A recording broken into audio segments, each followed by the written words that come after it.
This is Sky News at 12, the headlines. Labour piles pressure on the Home Secretary over Windrush as hundreds of MPs demand action. Amber Rudd either misled Parliament or was too incompetent to manage her own department. On either grounds, she should go. North Korea says it will allow foreign journalists and experts to watch the closure of its nuclear test site. Unions demand urgent talks over a proposed merger between Sainsbury's and Asda. A victim of football's most notorious paedophile highlights sex abuse in the game in Brazil. Moves to stamp out billions of pounds of money laundering in the UK linked to international arms trafficking deals. And it's all smiles, while animals are the latest must-haves at weddings. Very good afternoon to you. The Shadow Chancellor has accused the Home Secretary of either being incompetent or misleading her department over the Windrush scandal. John McDonnell added his voice to the growing number of demanding that Amber Rudd resign. His intervention comes after a letter signed by hundreds of MPs called on the Prime Minister to enshrine promises made to the Windrush generation into law. I stand by what Theresa May said over a number of years ago when she was criticising Labour Home Office ministers. And she basically said, if you make decisions, you as a minister, you're responsible for your department. If something goes wrong, you should go. Now, Theresa May was right then. I think we believe we're right now. Amber Rudd either misled Parliament or was too incompetent to manage her own department. On either grounds, she should go. Well, Ms Rudd had been under pressure for the last 2 weeks to explain why some descendants of the Windrush generation have been threatened with deportation because of trouble documenting their status. Well, the Shadow Home Secretary, Diane Abbott, has also written a letter about it, and she said the Windrush scandal has exposed something rotten at the heart of Theresa May's government, and serious questions remain over the Home Secretary was told about targets for removals. And she goes on to say the Prime Minister must launch a full inquiry to get to the bottom of who knew what and when, including whether Amber Rudd breached the ministerial code. Well, speaking to Sky's Neil Patterson, Conservative James Cleverly defended the Home Secretary. I think what she has said is absolutely fair and right, that there were communications within the department that she didn't see. She's apologised for that.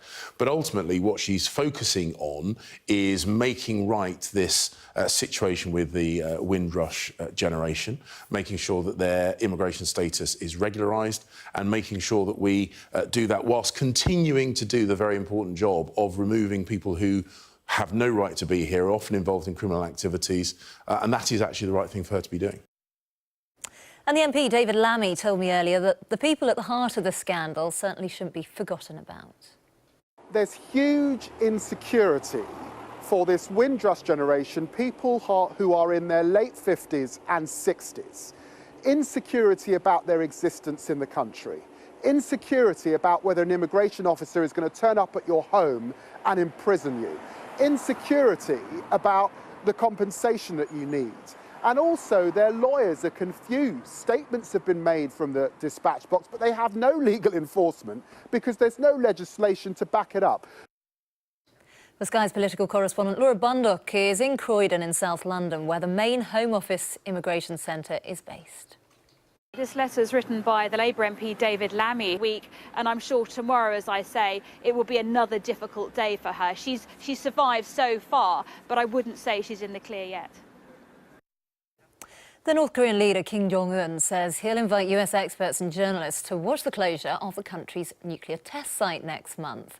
Well, the South's presidential office spokesperson said that Kim had made the comment during Friday's historic summit with South Korean President Moon Jae-in. Well, joining me now is Robert Kelly, a political science professor at South Korea's Pusan National University. Very good afternoon to you. Kim Jong-un has made these promises in the past and he hasn't followed through. Do you think things are different this time? I do, because the North is under a great deal of more political pressure and sort of public scrutiny, right? The world is paying attention now in a way that it's not, in part because the Kim family, the North Koreans, have really raised the stakes. They talked about this a great deal. And so now everybody's wondering, is this actually going to happen? And if it doesn't, then it looks like the North Koreans will really be on the spot. They'll be even much more isolated than before. because the hype has been so dramatic. So yes, I feel like this is a little bit more legitimate than, say, 6 years ago, the last time we had something like this. It seems absolutely fascinating that he's inviting journalists and experts to come and see the closure. How is that likely to play out?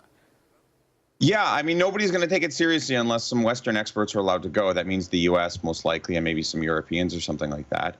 That's probably why they're doing it. It's got to be credible. You can't just invite in the Chinese or something like that. I wonder myself, I mean, are they actually be able to see the facility before they actually detonate it? Are people actually going to be able to verify what it was? My guess is no. My guess is people will be kept sort of off-site and only shown when the explosives go off or something like that. The North Koreans have been traditionally pretty hostile to inspections, so this is kind of a big deal, actually.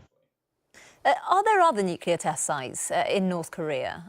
Yeah, that's a great question, actually. And that's what's sort of the hint right now that people are worried about, that this is actually just sort of the beginning, right? That they're sort of basically suggesting that what they have now is only what we know, but there might be a whole bunch of other things, right? And so this is getting us into this fight over whether or not these are real concessions. This is like a faux concession. Are the North Koreans actually giving us something, or are they just sort of getting rid of a site that they were going to get rid of anyway? And we just need more information from the North. I mean, that's why there's still all the skepticism floating around out there. If this is all kosher and it all goes ahead as planned, what does this mean for the future of North Korea? Will it be a less secretive country, a more open country? And will it mean that, Kim Jong-un wants to play on the international stage? Yeah, and that's why, again, that's sort of the big question mark, right? Is there something like glasnost or something going on inside North Korea? My own sense is no. My own sense is the North Koreans feel like they have these weapons and that gives them some strength from which they can bargain and they can try to cash them out.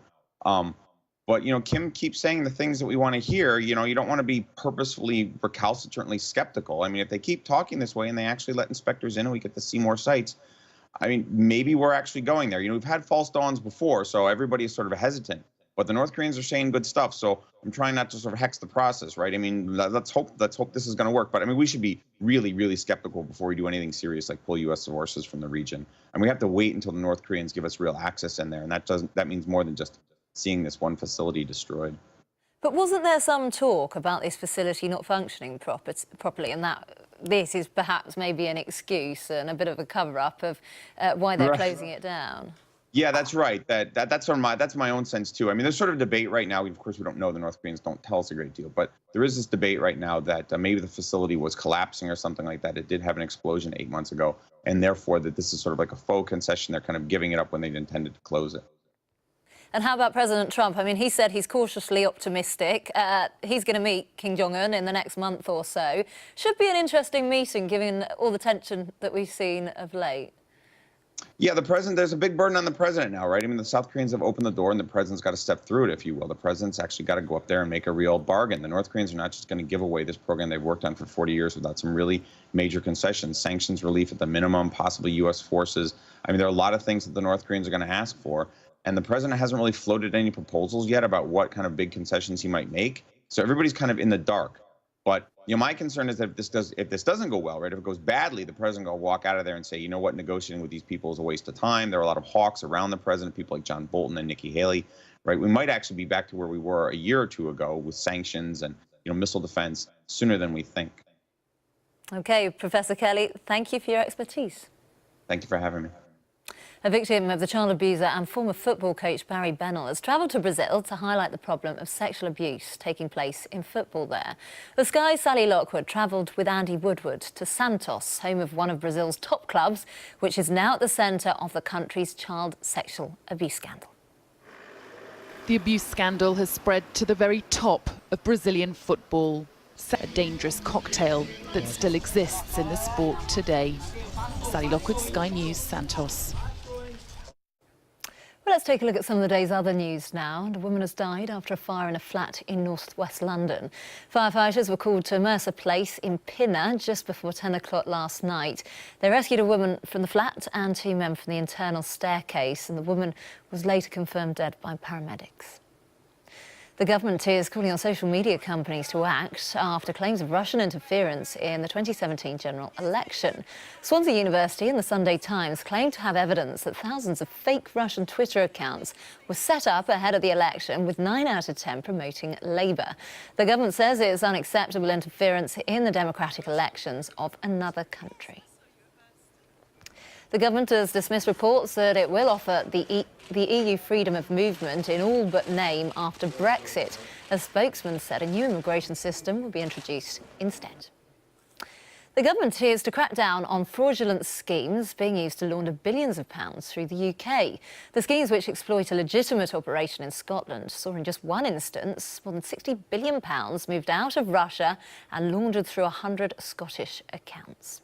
This latest move is aimed at tightening regulation and reducing Britain's growing reputation as something of a soft touch when it comes to international money laundering. SLPs, the UK government says that this will tighten the checks made on people operating SLPs. It will increase transparency, although it must be said that critics do maintain that this move doesn't go far enough. Matthews reporting there in Edinburgh. You're watching Sky News. Coming up, more on the possibility of a merger between Sainsbury's and Asda. We'll find out what shop workers make of it. Brochure on 08080 555 888 or use our equity release calculator at agepartnership.co.uk. Welcome back. Let's find out now what's coming up in the sport. Thank you. Coming up. OK, Damash, thanks very much. Look forward to that a bit later on.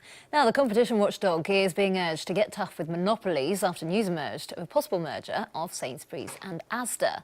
The Liberal Democrat leader, Sir Vince Cable, said the Competition and Markets Authority should force the companies to sell off stores if the merger meant the new giant was dominant in a particular area.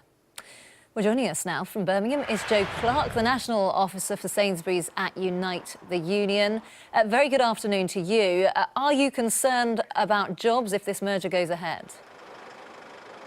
Well, this decision is a shocker.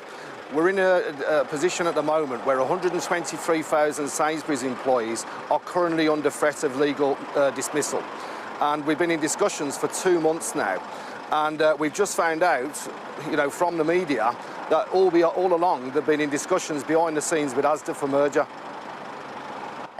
Are you concerned that different parts of the country will be affected in different ways? Obviously, if you've got stores in close location to one another, stores will close.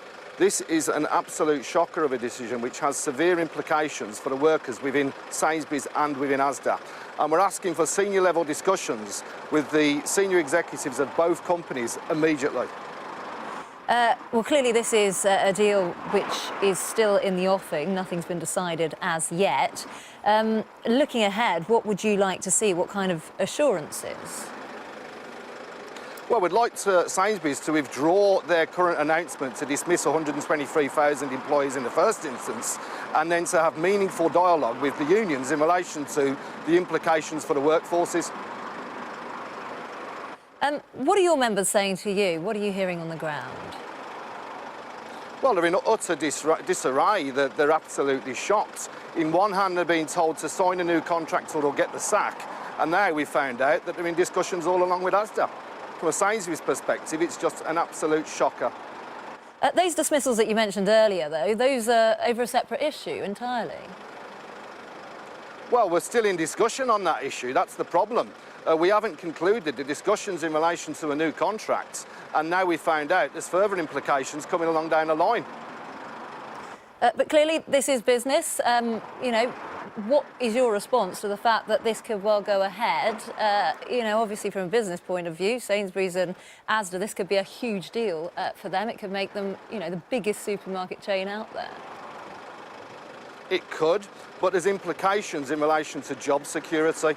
And, if you've got Sainsbury's and Asda in close location to one another, we need assurances in relation to no job losses, because there's 350 people work in any given store for Sainsbury's or for Asda. That's just one store, 350 people. So there's serious implications in relation to job losses. For the most vulnerable people in society, young women.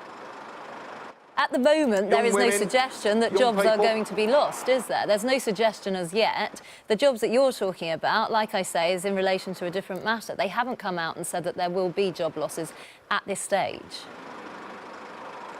But there's a risk, and we need reassurances. When you look at this deal, it could have a positive impact, some say, for consumers. It could bring prices down and it could have various impacts on people shopping in the supermarkets. Listen, we're not overly concerned as regards how businesses operate in relation to making profitability, but they've got to consider the people that they employ as well. We can't just have a risk of a merger that has implications for tens of thousands of jobs, which is the case. OK, Joe Clark, thank you for your thoughts. Thank you very much. Well, let's get a check on the weather now, shall we? By the springtime flowers of a mountain lake, to the first snowfall on a winter's day. There'll be sunshine and heavy showers in the north and the west, whilst the southeast will be largely overcast and damp with prolonged rain for Kent later on. It'll be cool again. Southeast and central England will be largely overcast this afternoon with a few drizzly outbreaks and more general rain and strong winds moving into Kent and coastal parts of Essex and East Anglia.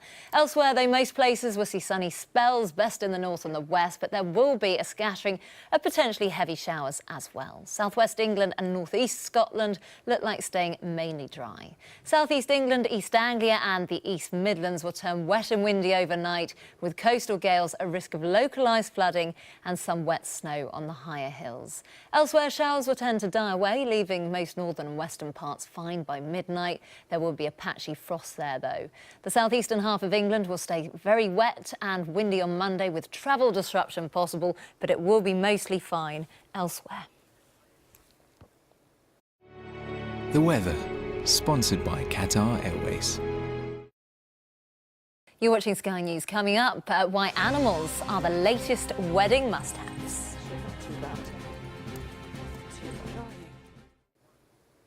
This is Sky News, the top stories this hour. The Shadow Chancellor has said that the Home Secretary is either incompetent or has misled her department. John McDonnell called on Amber Rudd to resign over the Windrush scandal. North Korea is planning to close its main nuclear test site next month, and public and foreign officials will be invited to watch. It follows Friday's summit between North Korea's leader Kim Jong-un and his South Korean counterpart. Unions are asking for urgent meetings about a proposed merger between Sainsbury's and Asda. And we just got a bit of breaking news to bring you now. And the former House of Commons Speaker, Lord Martin, has died at the age of 72. His family have said that he passed away peacefully earlier on this morning after suffering from a short illness. He was first elected as Labour MP for Glasgow North East in 1979. And just got a quote here from his son, Paul Martin. He said he passed away earlier this morning after a period of short illness. He passed away peacefully with his family, and we'd be grateful for our privacy to be respected at this difficult time. So that is Lord Martin, who's passed away at the age of 72. Now, if you've got a four-legged friend, a cat, a dog, or even an exotic animal, to most of us, they're a big part of our lives. But for other pets, mean even more to their owners than they humans do. Well, an increasing number of couples are including animals as part of their special day. Llamas and alpacas have become esteemed guests at a number of weddings. But what might appear to be the must-have wedding selfie could be putting animals at stress in an environment that's alien to them. Dan Whitehead has this report.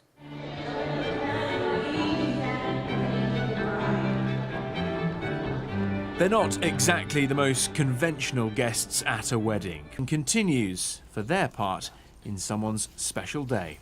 Dan Whitehead, Sky News. More now on the pressure growing on the Home Secretary Amber Rudd to resign over the Windrush scandal.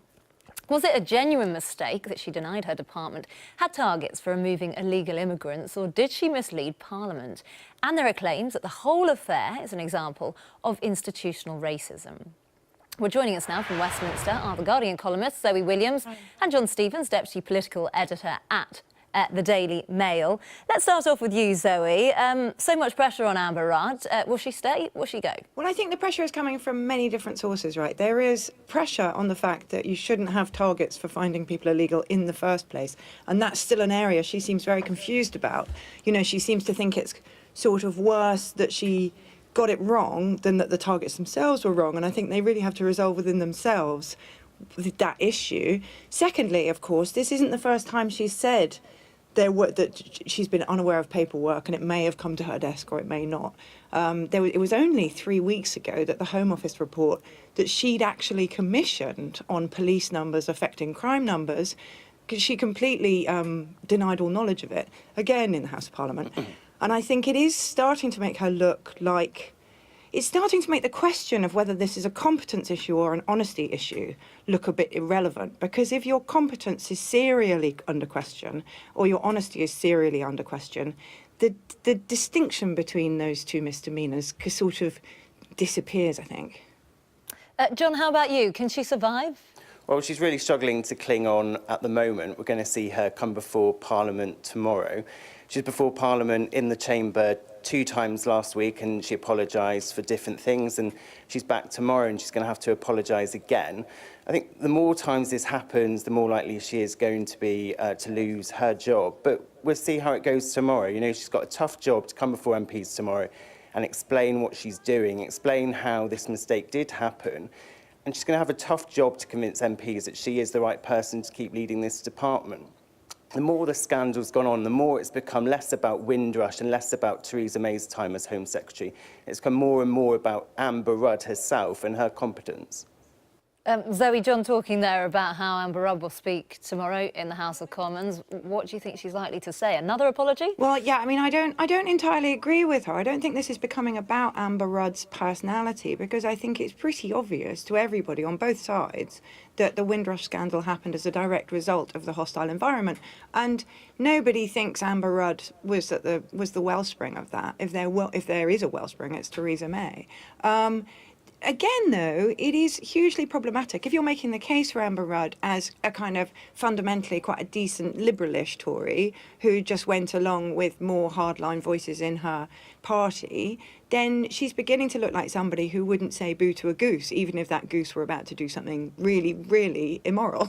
So, again, the question is she weak, or is she sort of a bit more malevolent than that? And I think it's starting to not matter. You know, you either, if you can't be somebody who stands up against a bad policy, then you may as well have devised a bad policy. So, John, what can Amber Rudd do to try and re-establish herself? Because I suppose she had a pretty good reputation as Home Secretary, you know, going back a few months. What can she do to try and get that back? Well, she needs to make sure that the Tory backbenchers are behind her. When we saw her come to the Commons chamber last Thursday, I was quite surprised how across the party there were a lot of people speaking out for her. Obviously, she's a famous Remainer, but it was actually a lot of Brexit-supporting MPs on the Tory benches who were speaking up for her. But since that appearance, she obviously did a press gallery lunch in Westminster where she was a bit wobbly on whether we would be leaving the customs union. I think that did annoy a lot of Tory MPs and it did worry them. So we may see a different response and different amount of backing to her than we did last week. I think some MPs as well are beginning to, they were willing to defend her to start with, and now as time goes on, obviously the more times she trips up and is forced to come back, it's harder for those MPs to rally behind her. Zoe, I suppose if she did go, it would create an impossible situation for the Conservatives, especially Theresa May, because Amber Rudd is one of her closest allies. I know. I mean, it's just, the whole territory is littered with impossible situations. The truth of it is, it may well have annoyed Tory leavers that she was kind of wobbly on the customs union, but it's impossible in this party not to be wobbly on the customs union because they haven't made a decision yet. So they're trying to rally round and be loyal to a position which itself is yet to be fixed. Now, I don't see how she could have done it any differently, even though I agree that the way she did it won't have won her any friends. Yeah, John, I think you wanted to say something there. I mean, the Tory party has decided on the customs union. It was in the manifesto that went before voters last year that they are leaving the customs union. And this week, that's what Amber Rudd was wobbly on. But that is something that was in the Tory manifesto, that we are leaving the customs union. I mean, you know, in normal politics, sure, that would be the case. This was in our manifesto, therefore this is what we'll do. But this is not normal politics, and I don't think anybody has any confidence that either the manifesto or anything planned in any way will eventually be what comes to pass. I don't think, you know, we're talking about a party that hadn't decided what it wanted to do about the Irish border, except for a few vague noises about drones. and went to manifesto with a pledge to leave a customs union without considering the ramifications that had for our own nations union. Now, the idea, therefore, that you could say this party is fixed and its position is fixed, I think is really fanciful. John, if Amber Rudd did go, what options would there be for her replacement? Well, it would be tricky for Theresa May. Who would she put into that job?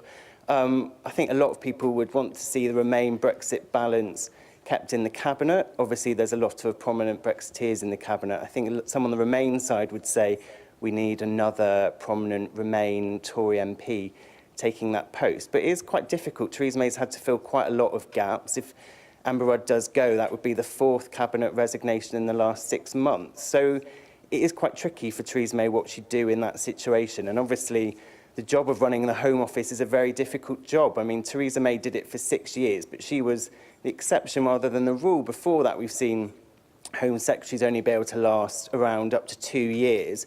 So it's a very difficult job, and she's going to have to pick very carefully who she puts into that role if it does become available. And Zoe, I suppose not just picking who goes in the role, but she's going to be subject to some pretty hard questions, I'd imagine, if Amber Rudd does go. Theresa May herself, yeah, no, I mean, it makes her position very weak, and I think she does use Amber Rudd like a human shield, which is probably Amber Rudd is a little bit tired of, but she doesn't really have much option at this stage. I completely agree that it's very difficult to see the Remainer who could fill that role and not be a divisive figure and be a kind of consensus candidate while representing what Amber Rudd represented. And to find that person in the Conservative Party right now, I just can't imagine. I can't imagine who that person would be. You know, you could put Ken Clarke in there, and I can't think of anything more outlandish. But I don't think these things, generally speaking, when the only obstacle left to somebody resigning is that you can't think who would replace them, that isn't very significant protection of their job. That's a kind of general rule. I can't see Amber Rudd surviving just because there's no next Amber Rudd. John, when you look at Amber Rudd and the situation that they're now in, do you think that she did deliberately mislead Parliament, or do you think it was that she didn't see that email, that that note come through her desk? This is obviously the key question. If Amber Rudd is found that she has deliberately misled Parliament, then that would be against the ministerial code and she would be forced to resign. That's the thing the Tories are coming out very strongly today and arguing, these targets on the amount of people to deport. It was actually our ambition rather than a target. And I think when you're arguing about the wording in that way, it's getting quite difficult for them. Just final point with you then, Zoe, talking about where we go from here, because obviously it's the local elections coming up. They're going to be a key pointer and, target for both the Labour Party and the Conservatives. And they're both facing these big crises, the Conservatives with the Windrush scandal and then the anti-Semitism issue in the Labour Party. And neither of these issues seem to be going away. Well, I mean, it's really difficult to make a call on how things are playing on the doorstep, even if you are actually canvassing a lot. You never correctly estimate how much of your own view you bring to the conversation. So you talk to people who are kind of canvassing for local elections, and they always come back saying, oh, the other side is having it much tougher than we are, and everybody's forgotten our row, and everybody's concentrating on their row. But I think there is so much, this is such a freighted issue. It's freighted with the kind of whole botched job on immigration ever since 2010, ever since David Cameron and his promise of the hundreds of thousands, the tens of thousands. This has been a really poisonous atmosphere created, and I think it will bite them. I think it will bite them in the local elections. OK, and your reaction then, John, finally with you? I think it's difficult for Labour. They've had expectations going wildly out of control, and now the last couple of days they've had to lower them dramatically. Obviously you have to see on Friday how it goes, but John McDonnell earlier on Sky was saying he thinks it's going to be good. In the last few weeks, Labour people have been boasting how brilliantly it's going to go. So we have to see on Friday whether they do manage to take any councils or not. OK, Zoe Williams, John Stevens, thank you ever so much for your thoughts. You're watching Sky News. Coming up in the sport. Or use our equity release calculator at agepartnership.co.uk. Welcome back. Let's cross over now to the Sky Sports News studio for an update. This programme is brought to you by Vitality Health and Life Insurance. Lifting a leg. My speciality. Oh, Sorry. Getting active brings its own rewards. Good afternoon. Half-time at Celtic Park.